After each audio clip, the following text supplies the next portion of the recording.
Hi friends, it's me Priya Hariprasad. Once again, welcome back. Welcome to the world of economics. Happy to see you again. ഇന്ന് ഞാൻ ഇവിടെ explain ചെയ്യാൻ പോകുന്നത് cross elasticity of demand. Cross elasticity of demand ഇതും ഒരു requested video തന്നെയാണ്. ചെറിയ delay വരുന്നത് ഒരുപാട് വീഡിയോസ് ചെയ്യാനുള്ളതുകൊണ്ടാണ്. അപ്പോൾ maximum try to ignore it. Okay, then എല്ലാ വീഡിയോയും ഞാൻ 1 by 1 ആയിട്ട് ചെയ്യുന്നതായിരിക്കും. Kindly wait for that. Okay, then come let's learn together. Let's begin the class. Okay, അപ്പോൾ ബിഫോർ ദാറ്റ് ഞാൻ already price elasticity of demand video complete ആയിട്ട് ചെയ്തിട്ടുണ്ട്. അതിന് ടൈപ്സ് ഡിഗ്രീസ് എല്ലാം ചെയ്തിട്ടുണ്ട്. അപ്പം അത് ആദ്യം കാണണം, പ്ലേലിസ്റ്റിനകത്തുണ്ട്. അത് കണ്ടതിന് ശേഷം വേണം നമ്മൾ ക്രോസ് ഇലാസ്റ്റിസിറ്റി പഠിക്കാനായിട്ട്. ഓക്കെ ദെൻ, അപ്പം ഞാൻ ഇവിടെ പ്രൈസ് ഇലാസ്റ്റിസിറ്റിയുടെ ഒരു കാര്യവും പറയുന്നില്ല, കാരണം നിങ്ങൾക്ക് അത് കൺഫ്യൂഷൻ ആയിരിക്കും. അപ്പം ക്രോസ് ഇലാസ്റ്റിസിറ്റി മാത്രമാണ് ഞാൻ ഡയറക്റ്റ്ലി പറയുന്നത്. ഓക്കെ, അപ്പം എന്താണ്, നമുക്ക് ആ ടോപ്പിക് നോക്കാം. Cross elasticity of demand. It is the degree of responsiveness of quantity demanded of a commodity to a change in the price of another commodity. It is the degree of responsiveness of quantity demanded of a commodity to a change in the price of another commodity. അതായത് ഒരു കമ്മോഡിറ്റിയുടെ പ്രൈസിലുള്ള change വേറൊരു കമ്മോഡിറ്റിയുടെ ഡിമാൻഡിൽ എന്ത് വരുത്തുന്നു? Change വരുത്തുന്നു. ഒരു കമ്മോഡിറ്റിയുടെ ഡിമാൻഡിലുള്ള change എന്തുകൊണ്ടാണ് ഉണ്ടാവുന്നത്? വേറൊരു കമ്മോഡിറ്റിയുടെ പ്രൈസിൽ ചേഞ്ച് വരുമ്പോഴാണ് ഉണ്ടാവുന്നത്. ഓക്കെ, അപ്പം രണ്ട് ഗുഡ് ഉണ്ടെന്ന് അസ്യൂം ചെയ്യാം, എ ആൻഡ് ബി.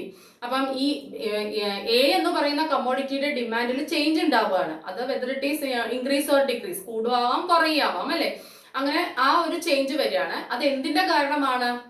ബി എന്ന് പറയുന്ന കമ്മോഡിറ്റിയുടെ പ്രൈസിലുള്ള ചേഞ്ച്, പ്രൈസ് കൂടുകയോ കുറയുകയോ ചെയ്യാം. ഓക്കെ, അപ്പം ബിയുടെ പ്രൈസ് കൂടുമ്പോൾ എയുടെ ഡിമാൻഡിൽ മാറ്റം വരിക, അല്ലെങ്കിൽ ബിയുടെ പ്രൈസ് കുറയുമ്പോൾ എയുടെ ഡിമാൻഡിൽ മാറ്റം വരിക. ഇതിനെയാണ് നമ്മൾ എന്തെന്ന് പറയാ? ക്രോസ് ഇലാസ്റ്റിസിറ്റി ഓഫ് ഡിമാൻഡ് എന്ന് പറയാം. It is the degree of responsiveness of quantity demanded of a commodity to a change in the price of another commodity. മറ്റൊരു വസ്തുവിന്റെ വിലയിലുള്ള മാറ്റം വേറൊരു വസ്തുവിന്റെ എന്ത് വരുത്തുന്നു? ഡിമാൻഡിന്റെ അളവിൽ മാറ്റം വരുത്തുകയാണെങ്കിൽ അതിനെയാണ് ക്രോസ് ഇലാസ്റ്റിസിറ്റി ഓഫ് ഡിമാൻഡ് എന്ന് പറയുന്നത്. മനസ്സിലായല്ലോ? Okay, cross elasticity of demand or cross price elasticity of demand measures the responsiveness of quantity demanded for a good to a change in the price of another good, that is ceteris paribus. അപ്പം ഒരു കമ്മോഡിറ്റിയുടെ പ്രൈസിലുള്ള change മറ്റൊരു കമ്മോഡിറ്റിയുടെ ഡിമാൻഡിൽ മാറ്റം വരുത്തുകയാണെങ്കിൽ അതിനെയാണ്, ആ ഒരു degree of റെസ്പോൺസീവ്നെസ്സിനെയാണ് നമ്മൾ quantity എന്താ പറയുന്നത്, ക്രോസ് എലാസ്റ്റിസിറ്റി ഓഫ് ഡിമാൻഡ് എന്ന് പറയുന്നത്.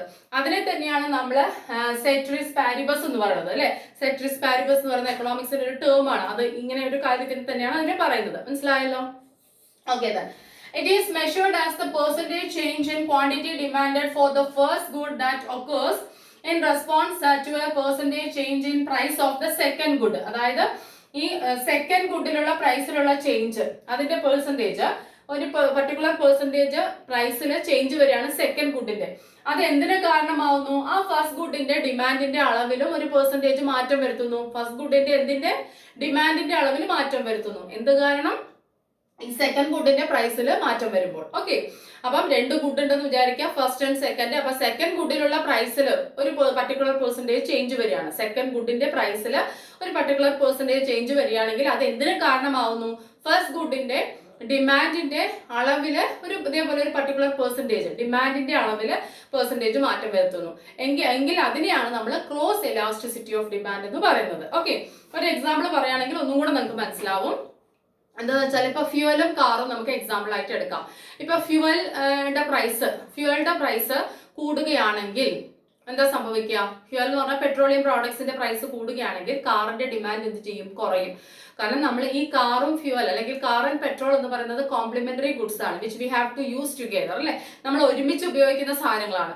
അപ്പം ഈ പെട്രോളിന്റെ പ്രൈസ് കൂടുകയാണെങ്കിൽ കാറിന്റെ ഡിമാൻഡ് ഇച്ചിരി അങ്ങോട്ട് കുറയും. കാരണം ഈ കാറിനകത്ത് നമ്മൾ പെട്രോൾ ഇല്ലാതെ നമുക്ക് പോകാൻ പറ്റില്ല. അപ്പൊ പെട്രോൾ ഹൈ പ്രൈസ് ആണെങ്കിൽ കാറിന്റെ ഡിമാൻഡ് ഇച്ചിരി അങ്ങോട്ട് എന്ത് ചെയ്യും? കുറയും. മനസ്സിലാവുണ്ടല്ലോ? അപ്പം ആ ഒരു റിലേഷൻ.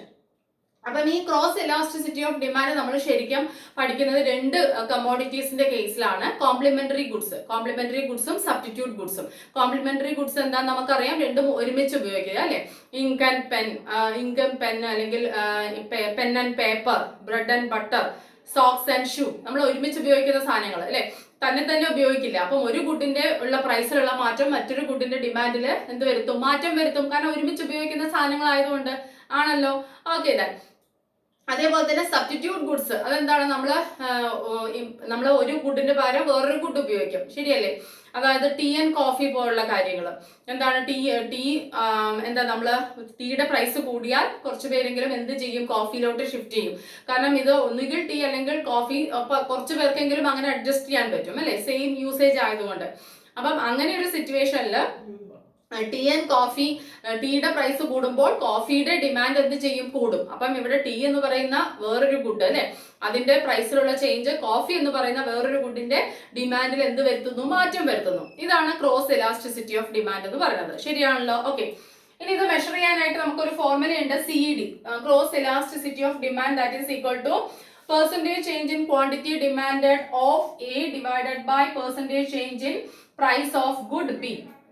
അതായത് എന്താ പറയാ, ഗുഡ് എ എന്ന് പറയുന്ന ഗുഡിന്റെ ഡിമാൻഡിലുള്ള മാറ്റം ഡിവൈഡഡ് ബൈ എന്താണ് ബി എന്ന് പറയുന്ന ഗുഡിന്റെ പ്രൈസിലുള്ള മാറ്റം. ബി എന്ന് പറയുന്ന ഗുഡിന്റെ പ്രൈസിലുള്ള മാറ്റം, അതായത് ബി എന്ന് പറയുന്ന ഗുഡിന്റെ പ്രൈസിലെ മാറ്റം എ എന്ന് പറയുന്ന ഗുഡിന്റെ ഡിമാൻഡിൽ മാറ്റം വരുത്തുന്നു.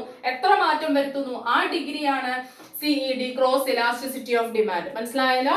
ബി എന്ന് പറയുന്ന ഗുഡിന്റെ പ്രൈസിലെ മാറ്റം എ എന്ന് പറയുന്ന ഗുഡിന്റെ ഡിമാൻഡിന്റെ അളവിൽ എത്ര മാറ്റം വരുന്നു, ദാറ്റ് ഈസ് CED. മനസ്സിലായോ? അപ്പൊ percentage change in quantity demanded of a, commodity A or good A, divided by percentage change in price of good B, that is cross elasticity of demand. Got it? നോക്കിക്കോളൂ, ഇനി ഒരു എക്സാമ്പിളും കൂടെ പറഞ്ഞാൽ ഒന്നും കൂടെ നന്നായിട്ട് മനസ്സിലാവും. ഓക്കെ, അപ്പം ഇപ്പൊ 10% പ്രൈസ് ഇൻക്രീസ് ചെയ്യാണ്, ഏതിന്റെ, ഫ്യൂവലിന്റെ. നമ്മുടെ പെട്രോളിയം പ്രോഡക്ട്സിന്റെ പ്രൈസ് 10% ഇൻക്രീസ് ചെയ്യാന്ന് വിചാരിക്കാം. അങ്ങനെ 10% ഇൻക്രീസ് ചെയ്യുകയാണെങ്കിൽ കാറിന്റെ demand 20% കുറയാണ്. 20% demand for cars decrease ചെയ്യുന്നു. കാറിന്റെ ഡിമാൻഡ് 20% എന്താ ചെയ്യുന്നത്, കുറയുക ചെയ്യുന്നത്. ഓരോ പ്രോഡക്റ്റിന്റെ റിലേഷൻ അനുസരിച്ചിട്ടായിരിക്കും മാറ്റം വരിക കേട്ടോ.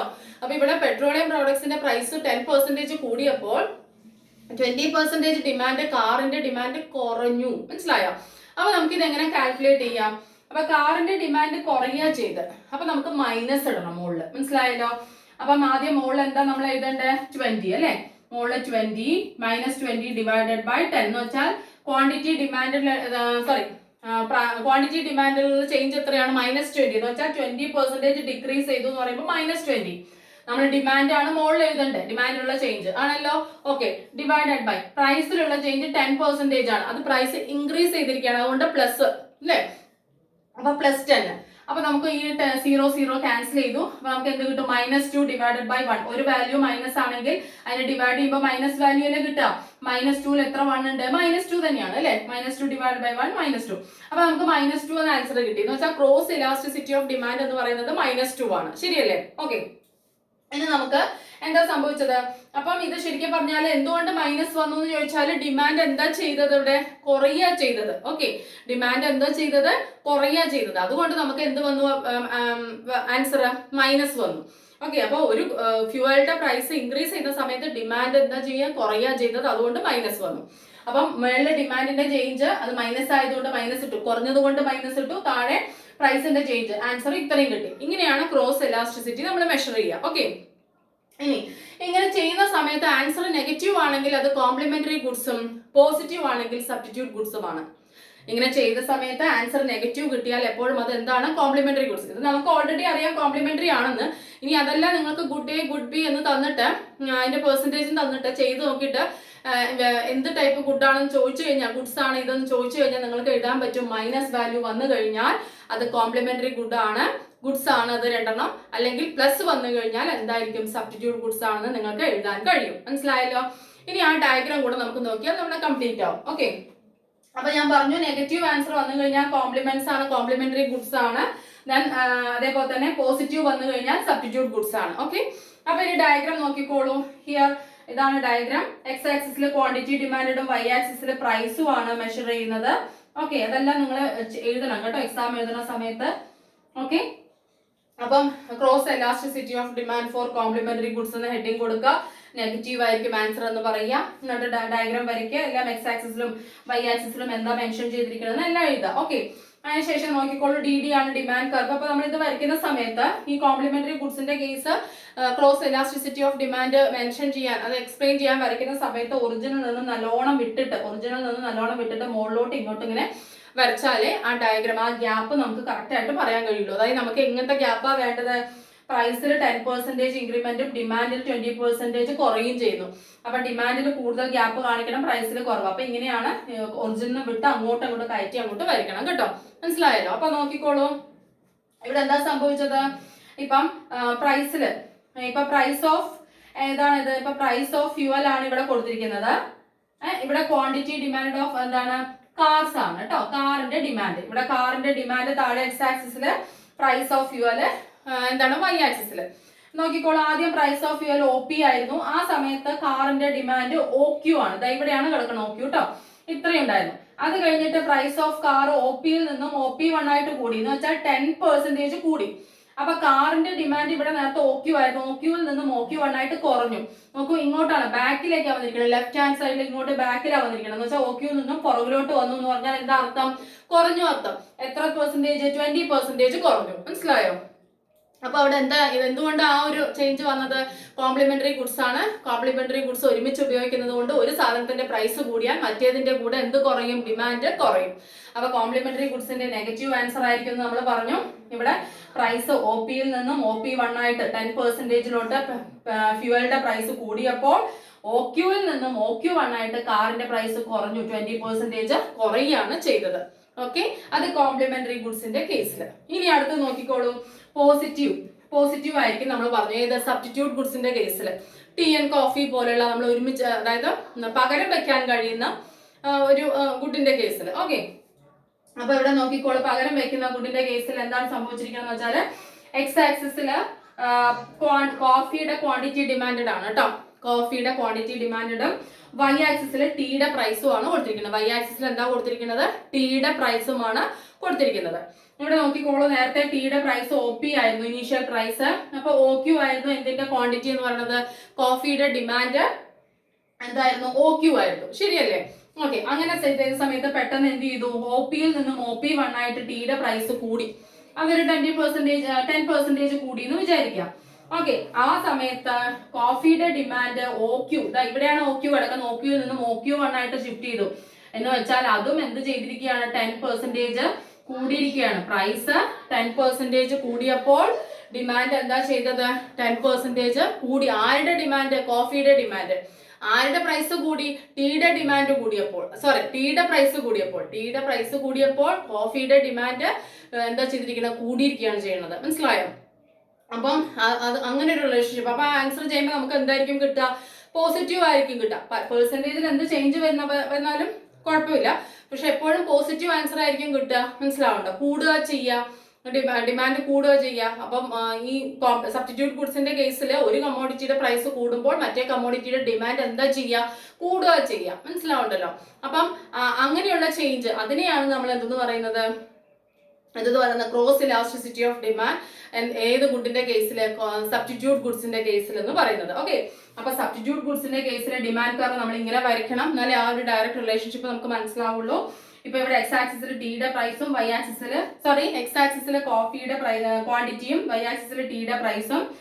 ടീയുടെ പ്രൈസ് OP യിൽ നിന്നും OP1 ആയിട്ട് കൂടി, എന്ന് വെച്ചാൽ 10% ആയിട്ട് കൂടിയപ്പോൾ കോഫിയുടെ ഡിമാൻഡ് 10% ആയിട്ട് എന്ത് ചെയ്തു? കൂടുകയാണ് ചെയ്തത്. ഓക്കെ, അപ്പം ആ ഒരു സിറ്റുവേഷനിൽ അതെന്താണ്? സബ്സ്റ്റിറ്റ്യൂട്ട് ഗുഡ്സിന്റെ കേസാണ്, നമുക്ക് പോസിറ്റീവ് ആൻസർ ആയിരിക്കും കിട്ടുക. അപ്പൊ എപ്പോഴും സബ്സ്റ്റിറ്റ്യൂട്ട് ഗുഡ്സിന്റെ കേസിലെ cross elasticity of demand positive ആയിരിക്കും. അതിന്റെ കാരണം ഒരു ഗുഡിന്റെ പ്രൈസ് കൂടിയാൽ മറ്റേ ഗുഡിന്റെ ഡിമാൻഡ് എന്താ ചെയ്യുക? കൂടുകയാണ് ചെയ്യുക. സബ്സ്റ്റിറ്റ്യൂട്ട് ഗുഡ്സിന്റെ. കോംപ്ലിമെന്ററി ആണെങ്കിൽ ഒരു ഗുഡിന്റെ പ്രൈസ് കൂടിയാൽ മറ്റേ ഗുഡിന്റെ ഡിമാൻഡ് എന്താ ചെയ്യുക? കുറയുകയാണ് ചെയ്യുക. ഓക്കെ, അപ്പം ചുരുക്കി പറഞ്ഞാൽ ക്രോസ് എലാസ്റ്റിസിറ്റി ഓഫ് ഡിമാൻഡ് എന്ന് പറഞ്ഞാൽ ഒരു കമ്മോഡിറ്റിയുടെ പ്രൈസിലുള്ള ചേഞ്ച് വേറൊരു കമ്മോഡിറ്റിയുടെ ഡിമാൻഡിൽ മാറ്റം വരുത്തുന്നു. അതെങ്ങനെയുള്ള മാറ്റം എന്നൊക്കെ നമ്മൾ ഇവിടെ പഠിച്ചു അല്ലേ? മനസ്സിലായല്ലോ? 2-3 പ്രാവശ്യം റിപ്പീറ്റ് ചെയ്ത് കേട്ടാൽ കൺഫ്യൂഷൻ മാറും. അപ്പം പ്രൈസ് എലാസ്റ്റിസിറ്റി ഓഫ് ഡിമാൻഡും ഡിമാൻഡ്, ലോ ഓഫ് ഡിമാൻഡ്, ഒരുപാട് ടോപ്പിക്സ് ഞാൻ ചെയ്തിട്ടുണ്ട്, പ്ലേലിസ്റ്റിനകത്തുണ്ട്. അപ്പം അതെല്ലാം കാണാനും നിങ്ങളുടെ ഫ്രണ്ട്സുമായിട്ട് ഷെയർ ചെയ്യാനും എല്ലാം ശ്രമിക്കുക. Try to support and follow my channel. വീണ്ടും അടുത്ത വീഡിയോയിലൂടെ കാണാം. Thank you, thanks a lot, take care, by.